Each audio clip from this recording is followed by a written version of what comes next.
This is Wraith from Wraith Rain. I'm an author of serialized gay romance fiction. Every week on this podcast, I'll be reading a chapter from one of my gay fantasy shifter serials called Dragon's Reign. I'll explain at the break how you can find out more about this story and others I write. So let's get to it. Chapter 71, Circus Ring. Am I really going to do this? Caden asked Valerius. This is your plan, Caden. Valerius sounded amused. You could have talked me out of it. After I saw how you and Rose handled your father, I knew I didn't have a chance. Valerius still sounded way too amused. Caden twitched the huge black cloak with hood around his naked body.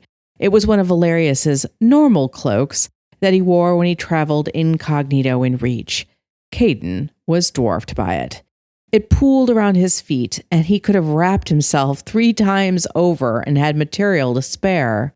The hood hung all the way down to his chin, unless he balanced it just so. It kept blocking his view of the Below's marketplace from their secret location behind a mostly broken-down stall. Well, it normally was the marketplace. In fact, it was where he had shifted and landed that first day he had joined with Iolaire. Now the area was completely transformed. The tin-roofed stalls and piles of secondhand clothes and goods were all cleared away. The hard-packed earth was covered with a red carpet. That had Caden sighing. He knew that Marban had been behind it. It made Iolaire look more like a rock star than a, what, normal dragon? Caden thought. Okay. That's a little stupid, but it makes Iolaire look above the people, and I don't want it. But there had been no time to change it. After the confrontation with his father that had turned into a lot of hugging and a lot more honest talking, and then hearing Kayla boast about how she had trounced Ilarion, her wild hair and ripped clothes were worn with pride, he'd barely had time to travel with Valerius through the secret underground tunnels and pathways to the Below. He'd been awed by what he'd seen, from spiraling staircases to sloping hallways carved with scenes of dragon battles. If you don't want to shift, Caden, Lana and I are well prepared to go in your stead. Kayla looked at him brightly. She was balancing on her hoverboard with one hand firmly on Valerius' shoulder. I'm sure people would love to see you and Lana, but we promised them, Iolaire. Caden told her as he sheepishly tugged on his oversized hood.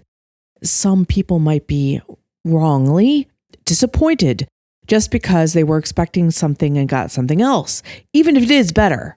Kayla, who was still wearing the clothes that had gotten ripped in her historic battle with Ilarion and Esme's foyer, which apparently was also the worst for wear, stuck her lower lip out in what suspiciously looked like a pout. But then she brightened again as her goldfish quick mind turned to something else. It's too bad that your father couldn't come with us, she said. Caden actually agreed. He still felt this utter sense of relief and comfort now that he and his dad were on the same page. In fact, he'd found himself wanting his father's opinion now that it wasn't being forced on him. While Caden intends to reveal himself, today is not that day. People are watching anything Iolaire is doing, including those that attend its events in the hopes to track down anyone they consider suspicious. Valerius answered for him.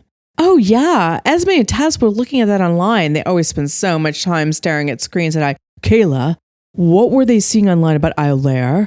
Caden's forehead was furrowed. He had avoided looking for news about himself. But this must be important if Esme and Tess were interested in it. The two of them were still up in High Reach now, working with May on finding out more about who their real enemies were. Kayla blinked as if she couldn't quite remember what she had been saying. Caden was about to remind her when she said, oh, right. Well, there are whole YouTube channels dedicated to scanning the crowds where you've appeared. Also, they have video of the day of the bombing. That incident in her house is also being connected with everything going on. Caden swallowed. He looked up at Valerius. I am glad that I want to come out now. It doesn't seem like the secret could be kept much longer anyways. Valerius nodded soberly. I had a vain hope that we would be able to keep your secret safe for a little time, but I doubt it will last the week. The thing is that none of us were joined with our spirits during the internet age. The internet is wonderful, but it does have its drawbacks, Kayla agreed. But Caden had a hard enough time imagining her taking the time to sit long enough to be on a computer or tablet or even a phone. But back to your father, Caden. His time is being well spent meeting with Justice St. John, Valeria said with a small smile. Dad acted like he was meeting a rock star when the justice appeared, Caden said with a faint huff of laughter. His father had, in fact, totally geeked out in his lawyerly way when the head of the United States Supreme Court was announced. He then had gone almost silent when Valerius had introduced the two of them, and the Chief Justice had actually known who he was. You clerked for Justice Weiler, didn't you? St. John had asked his father. I did. I'm surprised that you would know about such a thing. It was a long time ago, and I was one of many, his father had answered. Justice Weiler is a friend of mine. He spoke of you often. He said you had a very strong, forward-thinking gift. You could see the result of decision beyond the facts in front of you, which is very unusual. St. John had explained in that bone-dry way of his. Unusual? His father had said the word as if it were bitter. Then with a keen-eyed stare, his father said, You mean for a human? No, Grant. For anyone. St. John beamed at him. His father blinked. Obviously, he was completely blown away by this. Caden hid his smile behind a hand. I hear that you are representing the White Dragon, St. John remarked. His father's eyes did not even cut Caden's way as he answered, No, I am not. St. John's shrewd eyes narrowed. And yet you are in the throne room of the King of Kings. I am here on other business, his father half lied. Well, it is best not to involve home and work. The strains are simply too great, and our vision sometimes gets blurred by our emotions, St. John replied obliquely. Caden realized in that moment that the Chief Justice likely knew that he was the White Dragon Shifter, but was giving his father and Caden cover. Caden realized he never wanted to be on the opposite end of this man's questioning. He saw and understood way too much. His father's erect posture and stiff bearing indicated that he, too, knew that he was engaging with a master of verbal warfare. I noticed that some of your partners were storming out of the castle while I was coming in. No trouble there, I hope, Grant. St. John's head tilted bird-like to the side. His father opened his lips to likely say no, or everything's fine, or at the most, there's only been a slight misunderstanding. But instead, his father said truthfully, I believe I'm leaving the firm. We didn't see eye to eye on a lot of things. St. John nodded sagely. They are a good firm, but, if you will forgive me for saying this, slightly pedestrian in their pursuits. Now, most firms are mostly conservative in order to serve their clients well, but they truly have lost the spark of creativity with the law.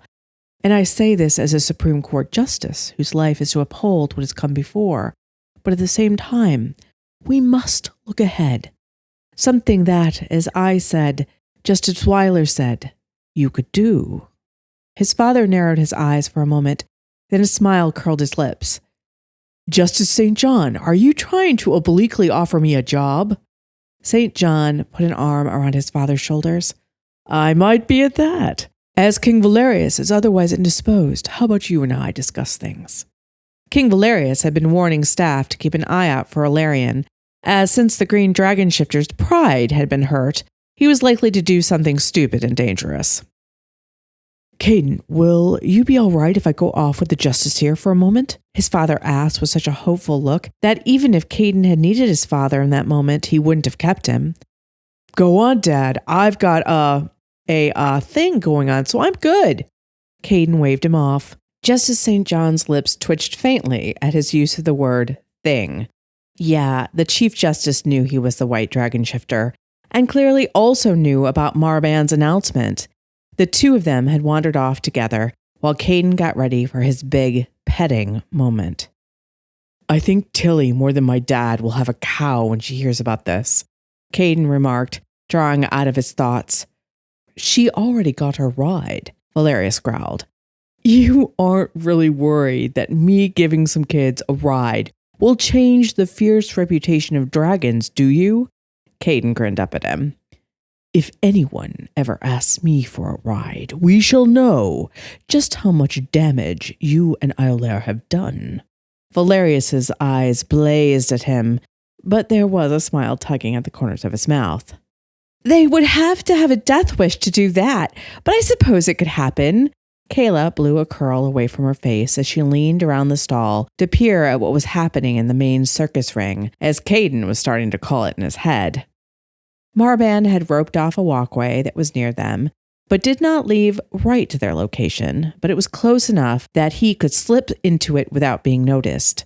The roping continued to form a huge circle right in the very center of the marketplace. The circle was large enough for Iolaire to sit, wings extended to the delight of the crowd. And there was a huge crowd. The entirety of the marketplace was filled. The crowd was pressed all the way up to the rope's edges from the back walls. Those in the front were seated so that those in the back could see.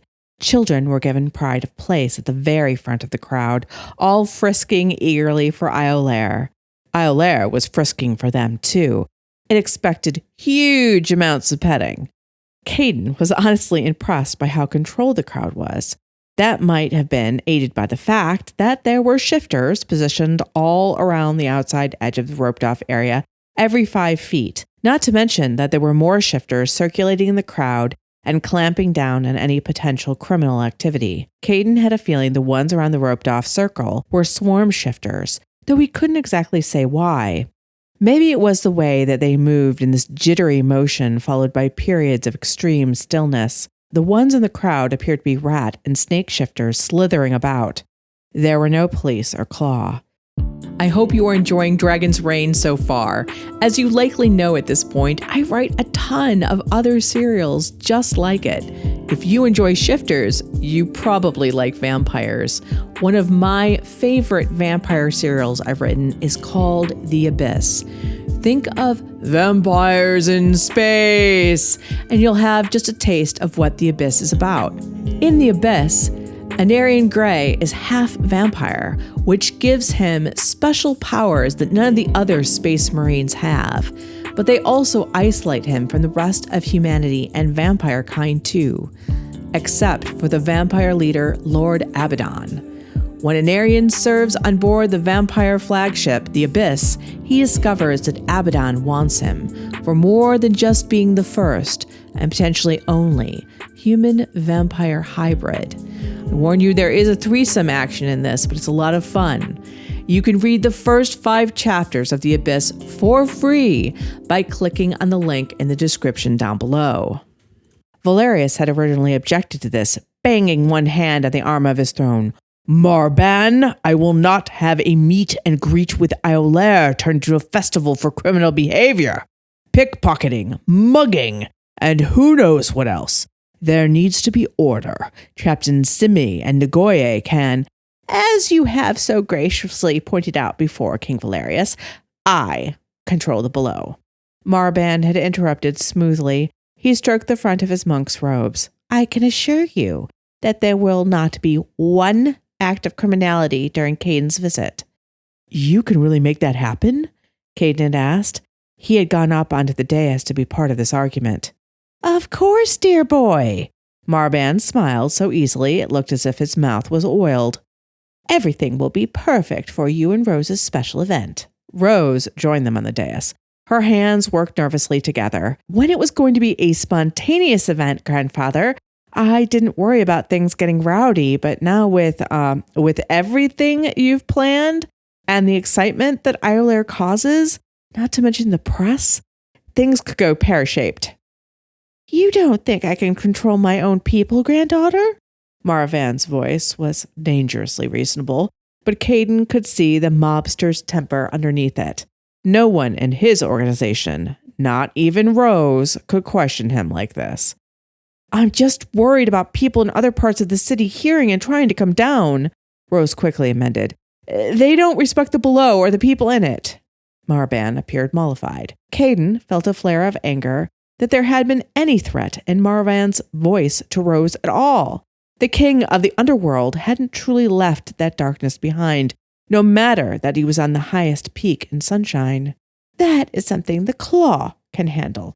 I understand that the lifts and the great staircase have been shut down already, Marban said almost sweetly at Simi. The Claw captain, who had been silently watching this exchange, clearly did not like that Marban knew the Claw's activities. Indeed they have, but people may try to enter the below through the gash. My people have that handled. Believe me, dozens of swarm shifters have been placed near that entrance. They will be shifted, of course. That should keep the others away. Marban spread his hands as if he were offering a generous gift. The whole idea of Rose and I doing this was so that it would be fun and show that the people in the below are good and just like everyone else, Caden pointed out. Do you really think swarm shifters guarding the entrances will do that? Rose looked unhappy as well at this. He's right, grandfather.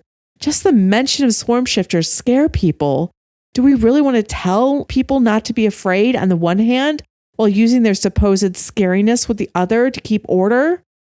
Marban tapped his chin, clearly listening to them, which is more than Caden would have thought. Perhaps Claw there would be more appropriate. I can have it arranged right away, King Valerius, Simi said smartly. Make it so, Valerius told him. Simi turned to go, but Marban called out, No Claw, however, will be inside the below. That is the one condition that I will not let go. Simi looked at Valerius to see if that was all right. After a long moment, Valerius nodded. The Dragon King, though, turned to Marban and pointed a finger directly at the swarm shifter's chest. If anything goes wrong, Marban, this will be on you, no one else. Marban bowed. But Rose was front and center in this. She was in the center of the rope circle by Marban's side. She seemingly was the only bee shifter there, at least if the clothing was any indication of the type of shifters present. She was dressed in her extreme yellow and black best. Her makeup was more exaggerated than normal, from the way that people were reacting to her, calling her name almost shyly, and others asking for her autograph. She was well known, and Marban had made it quite clear in his announcement that Iolaire and Rose were good friends. Rose looks nervous and unhappy despite the smile she has plastered on her face, Kayla remarked. She does not believe that Marban can keep things contained. Valerius grimaced. I think she is correct. The size of this crowd and its boisterousness are like dry tinder. All it will take is a spark. I hope I do not regret keeping the Claw on the outside. I don't know if the Claw makes people here feel safer, Caden said gently. Valerius's lips thinned. No, you are likely right. Though Captain Simi has tried to urge the people here to see the Claw as their partners, it has not gone to plan. Rose looks like she wants to escape her skin, Kayla continued. She doesn't like the spotlight either. Remember, being a swarm shifter has made her isolated as it is. Now she's back in it as my friend, which will get her some more bad attention, Caden explained with a sigh. Marban had really put her in a spot. Kayla's forehead furrowed. Bad attention? People will now want to befriend her in the hopes of getting to Caden, Valerius stated flatly. She and I were going to do this together, so she knew she'd get some exposure. But this feels different. It's more of an attraction or something. Caden shivered a little. The below was cold and he was naked underneath the cloak. His clothes were tucked under Valerius's arm. Shifting would have destroyed them, and he loved those jeans. People are often quite terrible, Kayla shrugged. That is why dolphins are my best friends. They do not like you for any other reason than they just do. You are very lucky, Kayla. Valerius put his arm around Caden's shoulders and rubbed them. Are you all right, Caden? You mean besides the fact that there are thousands of people here waiting to see me? Or that Marban is running the show? Or that I have my usual performance anxiety? The panic bubbled in his belly again. Always, he feared, not being able to shift on command, no matter how many times he'd done it, which, in all honesty, wasn't that many. Iolaire chirruped at him. It was saying everything would be fine. So long as you are in charge, Iolaire, then it will be. Just don't let me get carried away, Caden said. Iolaire lifted its chin proudly, while at the same time assuring Caden that he was wonderful too. Valerius squeezed him and leaned down to whisper in his ear, Remember, the moonlight and the piercing. Caden let out a bark of laughter that was loud enough that people in the noisy crowd just beyond the stall's hanging carpets that separated them heard him. Caden slammed a hand on his own mouth to silence himself. He then glared at Valerius for making him laugh that loud and hard. Valerius smirked, completely unrepentant. Oh, I think something is happening. Yes, I think it's time. Kayla jumped up and down on her hoverboard. There was a crackle and a thumping noise as Marban checked his microphone. Hello, everyone. The crowd roared a hello back. Thank you so much for joining us today. Marban gave that monk's smile of benevolence. We have something very exciting for you planned. The White Dragon Shifter has requested to make an appearance in the below today. There were cries of joy. Caden, though, was not joyful. All of this we business, without mentioning Rose at all. She was just standing there quietly, head down, while Marban took all of the credit. It had nothing to do with him at all. Not to mention, Marban was acting as if Caden had to get his permission to appear anywhere in Valerius' city. One glance at Valerius' deepening scowl told Caden that the Dragon King was not pleased. I'm going out there, Caden said as he prepared to slip through the crowd and into the roped-off walkway. But he hasn't announced you yet, Kayla pointed out, though she looked as dubious about Marban's speech as the rest of them. No, he hasn't, but this isn't about him, and it's about time he got that message, Caden said with a tight smile. Valerius cupped his face. There was a look of pride as he gazed down at Caden. Your father fears you don't have the necessary strength to stand up for yourself and others against the most powerful shifters. Caden lifted his chin much like Iolaire had earlier. He's wrong about that. I know. Valerius then kissed him. I cannot wait to see what you do next. Dazed and yet strengthened by the kiss, Caden staggered out from behind the stall and onto the walkway. He could do this. He would do this. Valerius and Kayla were going to watch from behind the stall. This was his and Rose's show. There would be no one and nothing else to take away from that. And Caden felt confident, even as the too long cloak almost had him tripping and falling on his face, even as he began to sweat in it. But he couldn't take it off or hoist it up or even adjust the hood so he could just see better. He was going to shift while wearing the robe so as to keep his identity a secret for a little while longer. Not to mention that he wasn't going to give Marban that scoop too, but also they needed to plan things out for his family, so the cloak and hood stayed on.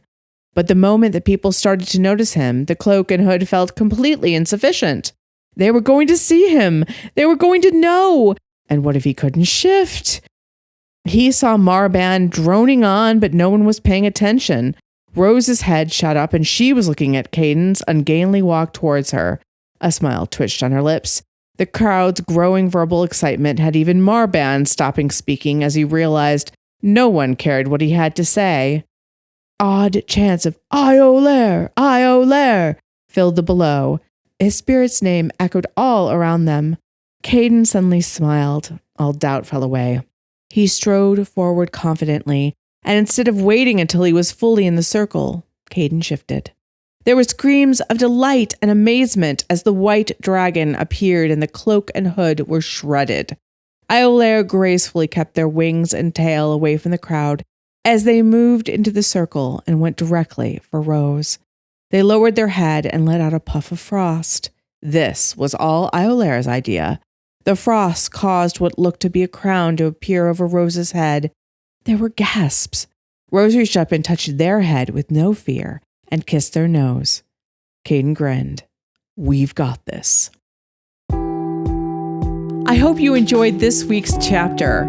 Just a reminder that if you join Wraith Rain as a member, the membership is 15 to 20 episodes ahead of the free podcast. If you'd like to join and listen to all those extra podcasts, not to mention getting access to the other stories and manga on Wraith Rain, a link is down below.